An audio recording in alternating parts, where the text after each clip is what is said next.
मायके से ननद तक, सुमित्रा निवास, जहां पर उनके घर के हर फैसले हमेशा से उनकी बेटी ने लिए। लेकिन अब जब उनकी बेटी की शादी हो गई तो उन्होंने घर के सारे फैसलों और पैसों तक की जिम्मेदारी भी अपनी बेटी को ही सौंप दी। अब ऐसे में उनकी बेटी इस जिम्मेदारी को अच्छी तरह निभाती है या भरोसे से मिली इन जिम्मेदारियों का गलत फायदा उठाती है, चलिए देखते हैं। माँ जी, मैं सोच रही हूँ कि इस साल राहुल का स्कूल चेंज करवा दूँ। मैंने ज्ञान मार्ग वाले स्कूल में राहुल के एडमिशन के लिए बात की है। लेकिन बहू, तुझे राहुल का स्कूल चेंज क्यों करवाना है? विशाखा ने राहुल के लिए जो स्कूल बताया था वो बिल्कुल ठीक तो है। ज्ञान मार्ग वाला स्कूल मेरी बेटी के बताए हुए स्कूल से ज्यादा अच्छा हो गया क्या? नहीं माँ जी, ऐसा कुछ नहीं है। दीदी ने जो बताया वो स्कूल भी अच्छा ही है, लेकिन वो थोड़ा दूर पड़ता है ना, तो मैं सोच रही हूँ स्कूल चेंज करवा दूँ।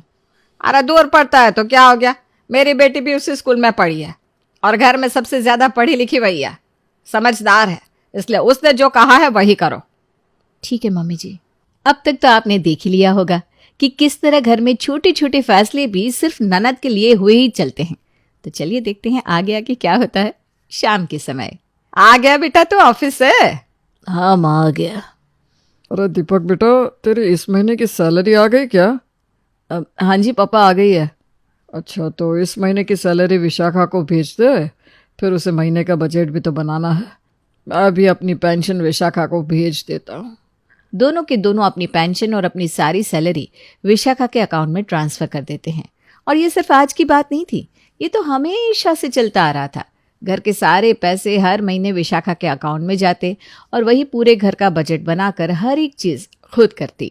हेलो विशाखा बेटा, हमने तुम्हारे अकाउंट में पैसे भेज दिए हैं, तो इस महीने का बजट बना लेना। ठीक है पापा, मैं भी सब कुछ करती हूँ। अच्छा, मुझे इस बार किचन का बजट बनाने के लिए एक बार राधा से बात करनी पड़ेगी। पता नहीं पिछले महीने मैंने जितना राशन भिजवाया था वो आज तक ख़त्म हुआ भी या नहीं।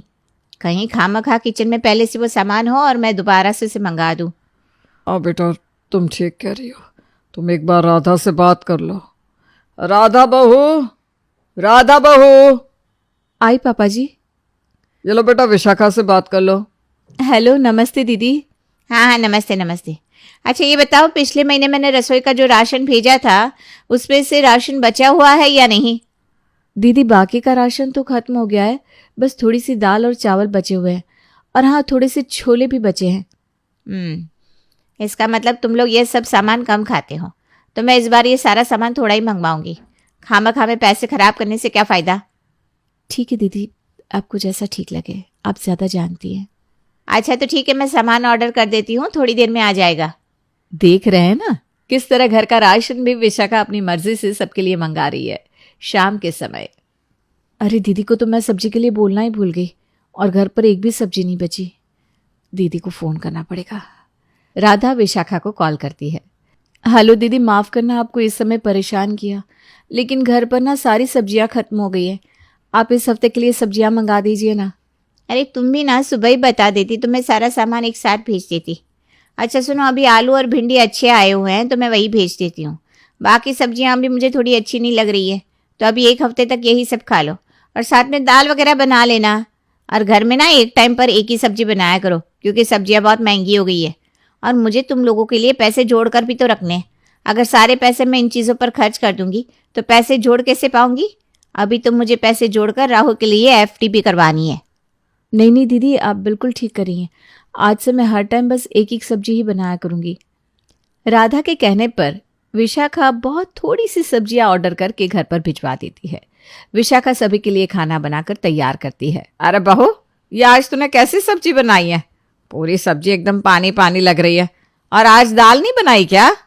हाँ मम्मी, आपको पता है ना मुझे ऐसी सब्जी बिल्कुल पसंद नहीं है, तो फिर आपने ऐसी सब्जी क्यों बनाई? मुझे सूखी वाली सब्जी खानी है। अरे बहू, इसके साथ चावल तो फिर भी खा लेंगे, लेकिन रोटी कैसे खाएंगे?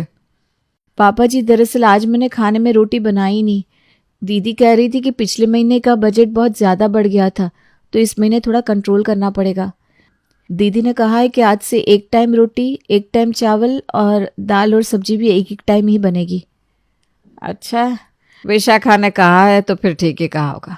उसने जैसा कहा है तो बिल्कुल वैसा ही करियो, वरना घर का बजट बिगड़ जाएगा। तो क्या बात है, आज हम सब लोग खाने के लिए बैठ गए और दीपक अभी तक घर नहीं आया। आज तो दीपक को ऑफिस से आने में बहुत देर हो गई। ये लीजिए पापा जी, आपने इनका नाम लिया और दीपक जी आ गए। अरे दीपक बेटा, आज तो तुझे ऑफिस से आने में बहुत देर हो गई, क्या बात है? आजकल तेरा बॉस तुझसे बहुत ज़्यादा ही काम करवा रहा है क्या? नहीं पापा, ऐसी कोई बात नहीं है। आजकल रास्ते पर गाड़ियों की वजह से जैम इतना रहता है कि बस से घर आने में बहुत देर हो जाती है। मैं सोच रहा हूँ अपने लिए एक बाइक ले लूँ, तो आने जाने में बहुत आसानी हो जाएगी। अरे बेटा, हमें तो इस बारे में कुछ पता नहीं, लेकिन एक बार अपनी दीदी से पूछ ले, अगर वो कहती है तो तू बाइक ले लियो। हाँ, मैं भी यही सोच रहा हूँ। खाना खाकर दीदी को फ़ोन करता हूँ। खाना खाने के बाद दीपक अपने रूम में जाकर विशाखा को फोन करता है। क्या हो गया दीपक, इस समय फ़ोन कर रहे हो? सब ठीक तो है ना? हाँ दीदी, सब कुछ ठीक है। मैं सोच रहा था अपने ऑफिस आने जाने के लिए एक बाइक ले लूँ, आपका क्या कहना है? अरे तुम भी ना, जब ऑफिस आने जाने के लिए बस है तो बाइक की क्या ज़रूरत है? और वैसे भी आजकल पेट्रोल कितना महंगा हो गया है। बस में तुम्हारा इतना कम किराया लगता है, लेकिन अगर एक बाइक ले ली ना तो रोज़ रोज़ उसमें पेट्रोल डलवाना पड़ेगा और इस वजह से घर का सारा बजट बिगड़ जाएगा। एक काम करो, तुम अभी बाइक रहने दो, जब घर का बजट थोड़ा ठीक हो जाएगा तो मैं तुम्हें बाइक के पैसे दे दूंगी। वैसे भी अभी राहुल बड़ा हो रहा है तो मुझे उसकी पढ़ाई के लिए भी तो पैसे जोड़ कर रखने हैं। हाँ दीदी, आप ठीक कह रही हो। चलो, अब घर का बजट ठीक हो जाएगा तब मैं बाइक ले लूँगा। अच्छा सुनो, कल मैं आशु के साथ घर पर आ रही हूँ तो तुम ऑफिस से जल्दी घर आ जाना और राधा से कहना कि आशु के लिए पनीर की सब्जी बना दे। मैं तुम्हें पैसे भेज दूंगी, पनीर ले आना। ठीक है दीदी। विशाखा दीपक को इतने ही पैसे भेजती है जिसमें वो आधा किलो पनीर ला सके। अगले दिन विशाखा अपने बेटे आशु के साथ घर आती है। अरे वाह, मेरा राजा बेटा आ गया। हाँ नानू, मैं आ गया। और ये देखो, मेरे नए कपड़े अच्छे लग रहे हैं ना? हाँ बेटा, बहुत अच्छे लग रहे हैं। आशु, तेरे कपड़े बहुत अच्छे लग रहे हैं। मुझे तो नए कपड़े मिले पूरा 1 साल हो गया। पिछले साल जब मेरा बर्थडे था तब मुझे एक जोड़ी कपड़े मिले थे, उसके बाद मुझे किसी ने कपड़े ही नहीं दिलाए। अरे बेटा, तुम्हारे पास इतने सारे कपड़े हैं तो सही, तुम्हें नए कपड़ों की क्या ज़रूरत है? और अभी तुम्हारा बर्थडे आने वाला है तो मैं तुम्हारे लिए नए कपड़े लेकर आऊँगी। ठीक है बुआ, लेकिन आप मेरे लिए स्पाइडरमैन वाली टी शर्ट लेकर आना। मुझे बहुत टाइम से वो वाली टी शर्ट चाहिए। अच्छा ठीक है बेटा। अरे मम्मी पापा, अपने घर में इतनी सारी लाइट्स क्यों जला रखी है? वही मैं सोचूं, हर महीने बिजली का बिल इतना ज़्यादा कैसे आता है? राधा, तुम इस घर की बहू हो तो थोड़ा ध्यान रखा करो। घर में कुछ भी फिजूल में नहीं चलना चाहिए। पता है ना आजकल सब कुछ कितना महंगा हो गया है। अगर हर महीने इतने पैसे बिजली के बिल में जाएंगे तो मैं तुम लोगों के लिए जोड़ कर क्या रखूंगी? ठीक है दीदी, मैं एसी बंद कर देती हूँ। नहीं नहीं नहीं, अभी हम बाहर से आए हैं तो अभी एसी रहने दो और ये बड़ी वाली लाइट बंद कर दो। अच्छा, तुमने हमारे लिए खाना बना दिया है तो खाना लगा दो, आशु को बहुत ज़ोर से भूख लगी है। हाँ दीदी, आपने आशु के लिए पनीर बनाने को बोला था ना, मैंने बना दिया है। अरे दीदी, आप आ गई? मेरी मीटिंग चल रही थी तो मुझे पता ही नहीं चला। अरे वाह, मेरा आशु भी आया है। हाँ मामू। अरे दीदी, आज तो जीजा जी की छुट्टी थी तो आप जीजा जी को साथ में नहीं लेकर आई? अरे आज उनको कुछ ज़रूरी काम था, बाहर जाना था। मैंने तो उन्हें साथ आने को बोला था, पर तुम तो जानते हो उनका काम उनके लिए कितना ज़रूरी है। चलो ये सब छोड़ो, खाना खा लेते हैं। विशाखा खूब अच्छी तरह खाना खा पी के थोड़ी देर वहां रुक के अपने ससुराल वापस चली जाती है। कुछ दिन बाद, मम्मी, आज टीचर मुझे फीस के लिए बोल रही थी। इस बार आपने मेरी फीस नहीं दी। अरे सॉरी बेटा, इस बार मैं तुम्हारी फीस के बारे में भूल ही गई। मैं अभी दीदी को फ़ोन करती हूँ। राधा विशाखा को कॉल करती है। हेलो दीदी, इस बार वो राहुल की फ़ीस नहीं गई है तो आप उसकी फ़ीस के पैसे भेज दीजिए ना। अरे मैं राहुल की फीस के पैसे कहाँ से भेज दूँ? तुम्हें पता भी है इस महीने तुम लोगों ने कितना खर्च किया है? 1 पैसा नहीं बचा मेरे पास। जब तुम्हें पता है कि तुम लोगों को राहुल की फीस भी भरनी होती है तो इतना खर्चा करते क्यों हो? अब इस महीने तो मेरे पास राहुल की फीस के लिए पैसे नहीं है। अगले महीने तुम लोग ज़रा कम खर्च करना, मैं राहुल की फीस दे दूंगी। लेकिन दीदी, विशाखा राधा की बात सुने बिना ही फ़ोन रख देती है। इसी तरह जब राधा अगले महीने भी उससे राहुल की फीस के लिए पैसे मांगती है तो वो फिर से उससे वही बात कहती है, लेकिन इस बार राधा को उस पर ज़रा शक होता है। मुझे तो दाल के पीछे कुछ काला लग रहा है। दीपक जी अपनी सारी सैलरी दीदी को देते हैं, पापा जी भी अपनी सारी पेंशन दीदी को देते हैं, और इतने महीने से तो हम खाने पीने में भी इतना कम खर्चा कर रहे हैं, न घर में कोई नया सामान ला रहे हैं, तो हमारे सारे पैसे जा कहाँ रहे हैं? पक्का कुछ न कुछ गड़बड़ है। मुझे तो लगता है ये हमारे पैसों को खुद के लिए जोड़ रही है, लेकिन अगर ऐसा होता तो नंदोई जी ऐसा नहीं होने देते। वो तो बहुत ही अच्छे आदमी है, लगता है उन्हें इस बारे में कुछ पता ही नहीं है। दीदी जब भी घर आती है तो उन्हें कभी लेकर नहीं आती और ना ही कभी उनसे हमारी बात करवाती है। आज एक बार मुझे उनसे बात करनी चाहिए। राधा अपने शक को दूर करने के लिए विशाखा के हस्बैंड संदीप के पास फोन करती है। हेलो संदीप भैया, मैं राधा बोल रही हूँ। हाँ हाँ बोलो राधा, क्या बात है? घर में सब ठीक है ना? हाँ भैया, घर में तो सब ठीक है, लेकिन मुझे आपसे कुछ ज़रूरी बात करनी थी। हाँ हाँ बोलो। राधा संदीप को सारी बात बताती है। नहीं राधा, ऐसा कैसे हो सकता है? और मुझे तो इस बारे में कुछ पता भी नहीं था। लेकिन अगर विशाखा घर का सारा बजट संभालती भी है तो वो ऐसा नहीं कर सकती। फिर भी तुमने कहा है तो मैं एक बार ज़रूर ध्यान दूंगा। राधा के कहने के बाद संदीप विशाखा पर नज़र रखनी शुरू कर देता है तो उसे भी विशाखा के बिहेवियर में कुछ अलग नज़र आता है। इससे पहले कि वो विशाखा को कुछ कहता, एक दिन विशाखा उससे कहती है, सुनिए जी, मैं क्या कहती हूँ, चलिए ना हम कोई प्रॉपर्टी खरीद लेते हैं। प्रॉपर्टी खरीद लेते हैं? ऐसा कैसे प्रॉपर्टी खरीद लेते हैं? पता है मेरी सैलरी कितनी है? इतनी सैलरी में हमारे पास अपना एक घर है, हमारे लिए वही बहुत है। मेरे पास ये प्रॉपर्टी वगैरह खरीदने के लिए पैसे नहीं है। अरे मैं जानती हूँ आपके पास प्रॉपर्टी खरीदने के पैसे नहीं है। जब तुम जानती हो कि मेरे पास प्रॉपर्टी खरीदने के लिए पैसे नहीं है तो फिर बोल क्यों रही हो? अच्छा हटो, मुझे ऑफिस जाना है, देर हो रही है। अरे रुकिए ना आप ही ना, मैं यहाँ पर प्रॉपर्टी खरीदने की इतनी इंपॉर्टेंट बात कर रही हूँ और आपको ऑफिस जाने की पड़ी है। मैं प्रॉपर्टी खरीदने के लिए इसलिए बोल रही हूँ क्योंकि मेरे पास प्रॉपर्टी खरीदने के लिए पैसे है। हम ना विद सोसाइटी में अपना एक नया फ्लैट ले लेते हैं, वो सोसाइटी बहुत अच्छी है। क्या कहा? कहीं सुबह सुबह तुम्हारा दिमाग खराब तो नहीं हो गया? जानती हो ना वेज सोसाइटी में फ्लैट कितने महंगे हैं, और तुम कह रही हो कि तुम्हारे पास प्रॉपर्टी खरीदने के पैसे।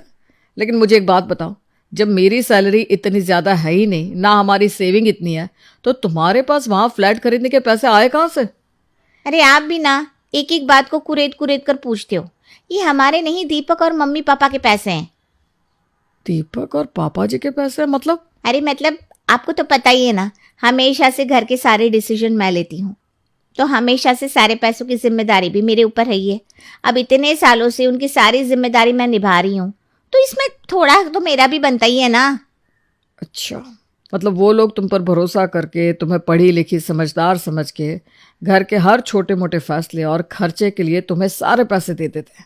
उनको तुमने अपना बना लिया, और उन लोगों का क्या?